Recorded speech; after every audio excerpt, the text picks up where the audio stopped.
Coming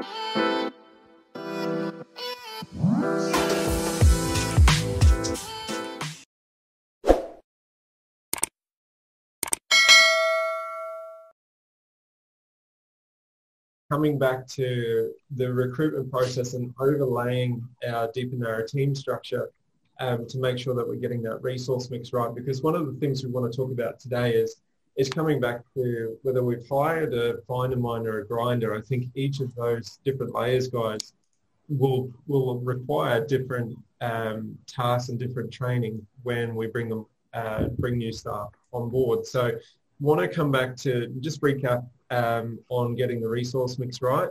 But more importantly, once we've got that resource mix right, we've recruited for the roles that we need to recruit for. Where do we start, Jamie? We've acted fast, we've hired slow, we've acted fast, and we've taken a methodical process in terms of recruiting. Now, take us through your approach on how important it is to hone in on this investment in onboarding and training from day dot of a new team member. So to recap, Brent, you really want to know like the steps. If someone's starting tomorrow after you've been through the recruiting process, what does the next 30 to 90 days look like? Yeah, and then I would really like to drill down into what that looks like from a finder, miner, grinder. I'd like to dive into, to start with, what your focus is, whether they are a finder, miner, or a grinder when they come in the door, how you approach onboarding.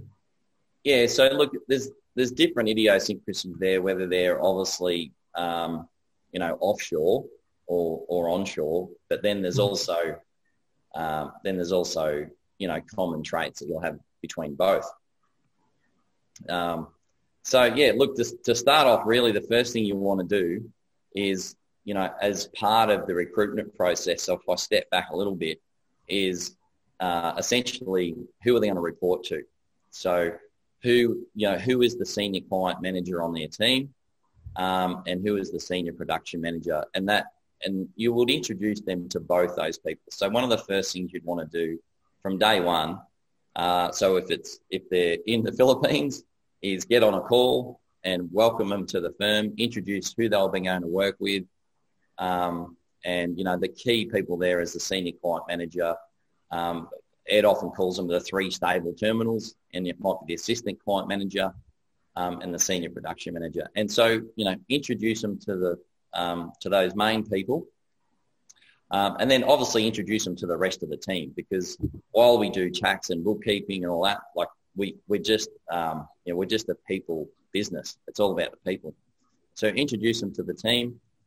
That'd be the first thing. The other thing that we do is then I really like to give them a letter from myself as the owner or the founder or the CEO, whatever you want to call it. And we do have a sample letter in the Wize vault about this. And that letter really should set the scene around the culture of the firm. Ed has a really good example, I think, that Chan and Naylor use. We've just modified it and used that. Things that you want to talk about in that letter and go through that introduction with the senior client manager and with the person is things about the culture of the firm. One of the things is responsiveness, responsiveness to your team members. And some of the time when, depending on who you hire too, responsiveness to the clients as well. And that's a really critical one. The other one that you can cover as well in that is it's probably more softy sort of touch. People talk about mission, vision and values. So you can talk about, what's the vision and mission of your firm as well in that introduction.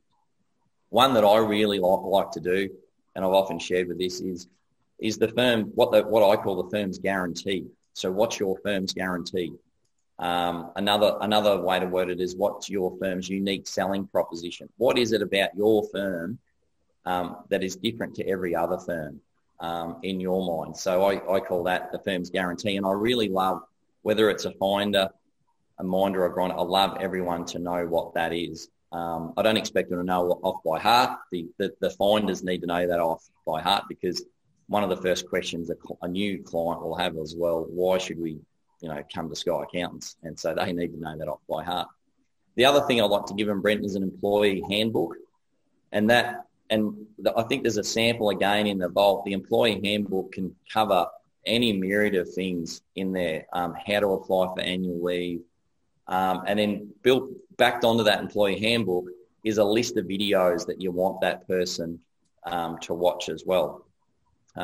Then some of those videos, we actually just refer straight back to the Wize vault. So we'll just reference that to the Wize vault, and they can have a look at some of those videos as well. And then not only that, it's all your internal videos, so your how-to videos as well that you've got on your own intranet. Okay. And so yeah, it's probably answered that question, but that's what we do.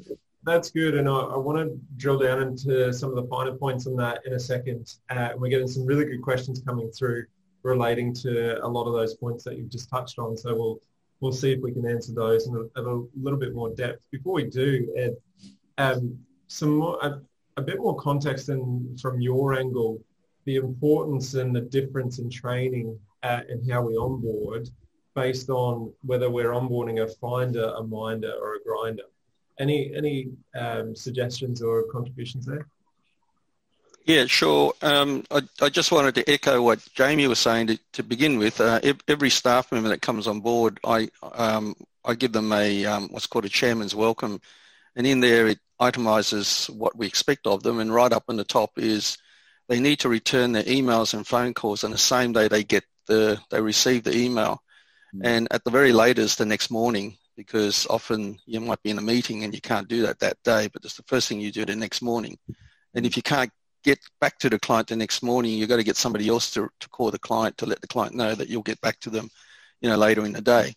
And that's the first thing I write, I give to them. That's part of Chairman's Welcome, and it's a sackable offence if they don't do it. So I set the bar really, really high. And the reason for that is that you can imagine if you had 160 people and they took their time to respond to the clients. I mean, it's easy if you have one staff and the staff sitting right next to you and you're making sure that they're doing it. But when you've got 160 and they're right across Australia, it's near impossible to manage 160 if they don't reply instantly. And we are in a business of service. And the thing that differentiates your firm from the one down the road is your responsiveness. And if you can just put yourself in the client's shoes, if you were dealing with two businesses and one responded to you quickly and the other one just didn't respond to you, the body language they give you is that they don't care. They've got other more important things to do. And you're very low on their priority list. Whereas the one that responds to you very quickly tells you that you're very important to them and you're really high on their priority list. So that the message that we give, now, the owners of the businesses can do that instinctively and they understand that, but it's the staff that don't particularly understand that, because a lot of the staff are input focused and they're not output focused, meaning they're focused on, if they're grinders, they're focused on doing the work and getting the work out. They're not particularly focused on the client, right? And then other staff are more input focused, meaning it's about working hard and working fast, but they may not necessarily produce anything. So just because you're busy doesn't mean that you're productive. And it's a bit like the salesman who works 7 days a week but doesn't sell anything. It is about the output. And so I put that right out there, right up there, because often the staff that come on board don't realise that we're here for one thing, and that's to service the clients. So that's really important. The second thing then, in the first 3 months, you've got to watch out for is that it depends on whether the person that you've recruited is an experienced person or that person is a graduate. If it's an experienced person, then in the first 3 months, whatever they do in the first 3 months is going to be like that for the next 3 years or 30 years. Okay, that's my experience. So that's for experienced staff. Now, if they're inexperienced, like graduates, then you want to see a trend. They're learning something new, that they're sort of learning, they're improving every day. You need to see that trend. They're improving, they're learning, they're improving, and they're getting better every day. And if they're not improving every day, then there's something wrong. So just going back to the experienced person, if that person is very slow, for example, see in our industry, we can't have staff that's very slow, because we charge our time out to the clients. And if someone takes 2 hours to do something instead of 1 hour, then whatever you're paying them just doubled. It's like it's costing you twice as much, because they're twice as slow to produce output, because it's all about productivity and output. And they shouldn't be working in our industry. They should be working in, maybe in commerce, or they should be working in the public service. They're not suited to our industry. And often we think that we can just go out there and hire accountants, but there are accountants, and then there are accountants, and they're different types to suit different industries. And in our industry, it's about speed, getting through the work and getting production out the door. So it's really important that in that first 3 months, if that person is experienced and they're very, very slow, they're not going to change. So it's better to move them on, because you're going to lose 3 months of getting somebody else in there and training them up. So if you don't move that person on quickly, then in 3 months' time, you've got to start again. It may take you another month to find another person. And that's 4 months, and you've lost 4 months of training the right person. So move them on very quickly.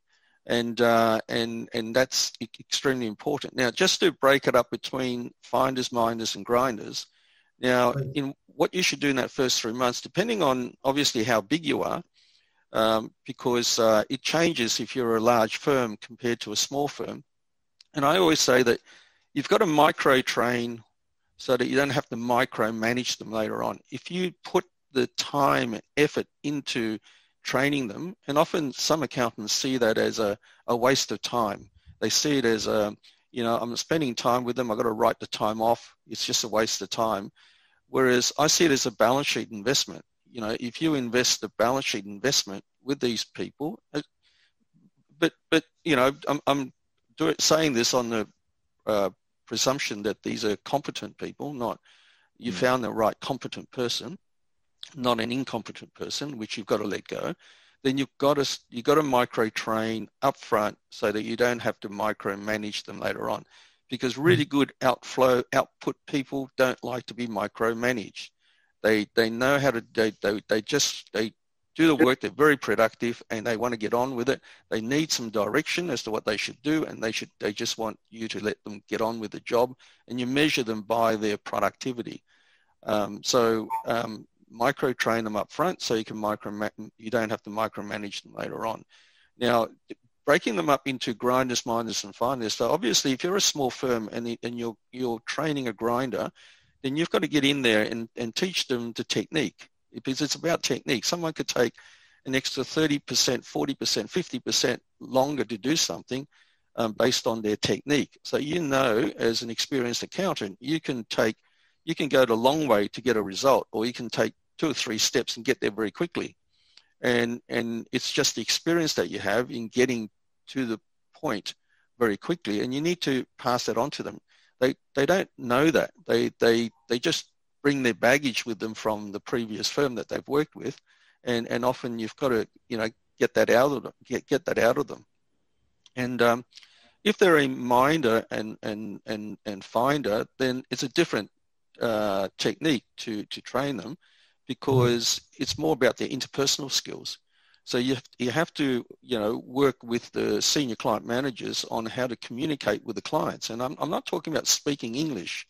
I'm talking about being able to communicate to the clients at their level. And often when you get in front of clients, they're at different levels of knowledge, and you can with someone that's financially literate, you can use terms like, can I have a list of your debtors and can I have a list of your creditors? But if you're talking to a tradesman who doesn't understand the financial language, then you've got to use language like, can I have a list of the people that owe you money, or a list of the people that you owe money to?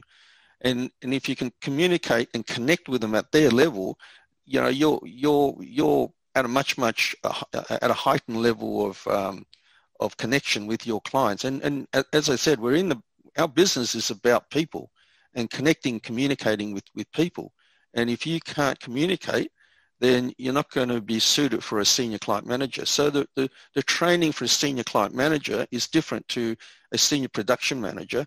So the senior client manager, you're looking for that connection with the clients, that ability to have rapport, instant rapport, the likability factor. You know, people, you have to be a likable kind of a person, and a people person. You know, that's right at the top.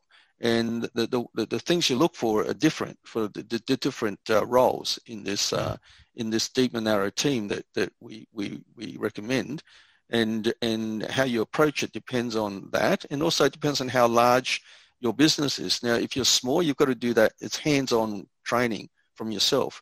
But if you've got a large organization, then you know your senior production manager should be doing all the doing the training for the grinders under his or her team. And then the senior client manager should be doing the training to the assistant client manager for the communication skills and their interpersonal skills. Yeah. So it just depends on those categories. But at the end of the day, you've got to look for, you know, if it's an experienced person, first 3 months, whatever they're like that first 3 months, they're going to be like that for the next 3 years or 30 years if they stay there. And then if it's a graduate, you want to see an improvement every day, and the trend line's going upwards, and you need to see that. Otherwise, it's best to move them on. Look, I'm just going to add a couple of quick things. Is particularly with the grinders, the way that you see that they improve is through their review points. So what you never want to do is just say, oh, it's quicker to do it myself as much as humanly possible.